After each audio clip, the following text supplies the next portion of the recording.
ili watoto wapate nafasi ya kusoma sawa sawa, tukasema tutaajiri walimu tuzibe ile pengo ilikuwa imewekwa ya walimu wachache shuleni. Leo tumeajiri walimu 100,000. Mwisho wa mwaka huu tunaajiri walimu wengine 20,000.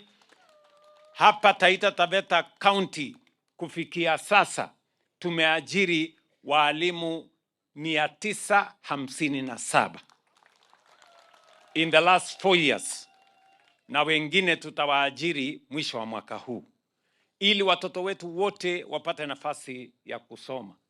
Na ni kwa sababu nilisema nitatimiza wajibu wangu kuhakikisha kwamba watoto wetu wote wanasoma.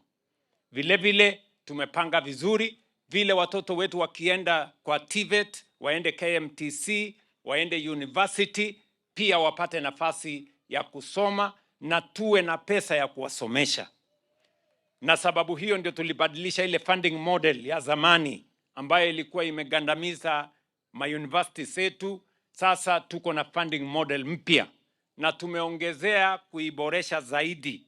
Sasa nimeirudisha bunge, hawa kina Bwire na wabunge wenzake watapiga msasa, ndio kuanzia mwaka ujao tuwe na pesa ya kutosha. Hakuna mtoto tena ambaye ataenda university ama aende TVET ama aende KMTC ati akose nafasi ya kusoma kwa sababu ya mambo ya pesa.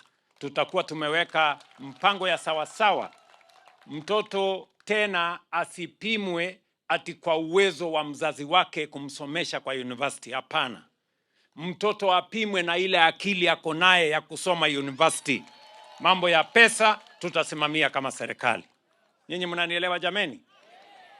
Hiyo ndio tunatafuta, kwa sababu tunataka mtoto wa yule aliye chini na yule aliye juu wapate nafasi sawa, na wapimwe sio kwa mambo ya uwezo wa mzazi. Hapana.